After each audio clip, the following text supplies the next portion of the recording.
voltamos com um Tela-Entrevista que hoje discute a lei que proíbe a exigência do cheque calção antes de internamentos emergenciais. Estamos aqui no estúdio com o deputado estadual Edson Praxi e o advogado Paulo Bittencourt.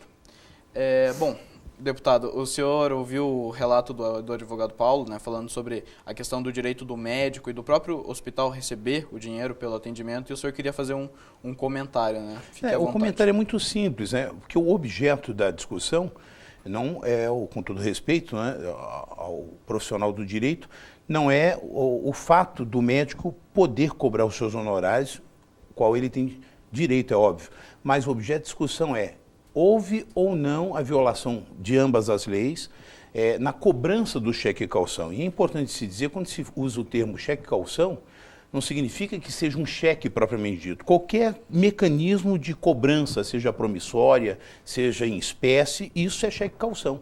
E, particularmente, pelo que se noticiou, houve sim, há um relato, inclusive, dos médicos que tentaram fazer o contato com o hospital em questão, de que houve sim a exigência, a solicitação do valor de R$65 mil para garantir o internamento da criança. Então, o foco da discussão, era a observação que eu queria fazer, apenas essa.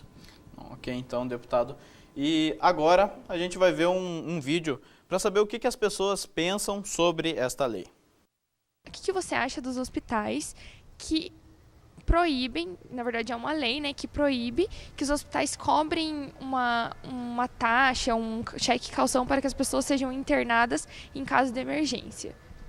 Eu acho que é uma boa lei proibir esse tipo de coisa, porque também vai tornar as pessoas para que elas possam olhar mais para o próximo, sem pensar muito no dinheiro, que vê que a vida tem mais importância do que o dinheiro. Bom, eu acho que essa lei é ótima. Ela, né, realmente deveria existir em todos os lugares do Brasil e ser aplicada realmente, porque, né, tem muita gente que não tem condição, né, tem que esperar no SUS, tem que partir para outras oportunidades, né, para tratar da sua saúde, e nem sempre tem, né? Então, algumas pessoas acabam indo a óbito e tudo devido a cobranças absurdas que estão sendo feitas. Acho válido. Acho ótima essa lei, porque muitas pessoas que não têm condições aí vão no hospital particular melhor, assim, e aí conseguem fazer os exames ou a cirurgia, alguma coisa assim. Mas o problema é que não tem isso. A lei, ela é ótima, ela é muito boa no escrita, mas feita ninguém faz nada. Bom, como a nossa última entrevistada comentou, os hospitais, assim, o senhor deve ter fiscalizado os hospitais durante todos esses anos em que sua lei está em exercício. Os hospitais seguem isso, os hospitais colocam, por exemplo, os cartazes que estão na sua lei, inclusive, né, informando dessa questão que é proibido cobrar antecipadamente pela consulta, ou não? É imprescindível se dizer que, modéstia à parte, a lei estadual, ela é superior no que diz respeito à abrangência se comparada à alteração do Código Penal, a lei federal. Por quê? Porque ela versa no corpo da lei, primeiro, que é responsabilidade do PROCON ele fiscalizar se está ou não havendo cumprimento dessa lei.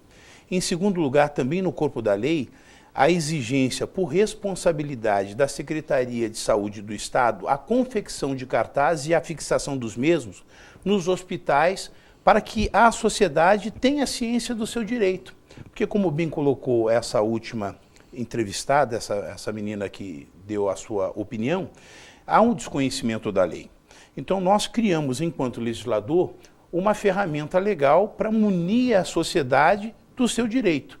Agora, cabe à sociedade fazer jus desse direito, reclamando, denunciando, indo ao PROCON, no caso de evidenciado de que o cartaz não está presente, que não está ali na entrada, na recepção do hospital. É óbvio que, para que eu tenha a segurança de afirmar se está na sua totalidade ou não sendo cumprida a lei, o que eu fiz? Eu fiz 2 pedidos de informação, que é uma ferramenta legal, prerrogativa do parlamentar, questionando o PROCON se a lei está sendo cumprida, para que eu tenha documentalmente a resposta oficial a estatística oficial da mesma e se a Secretaria de Saúde, o segundo requerimento, o segundo pedido de informações, se ela tem cumprido a parte dela, porque é um conjunto de coisas. A sociedade nos ajuda a fiscalizar, mas a Secretaria Estadual de Saúde, ela confecciona os cartazes e afixa os cartazes e o PROCON fiscaliza também. Então, mediante todos esses envolvidos, eu acredito que a lei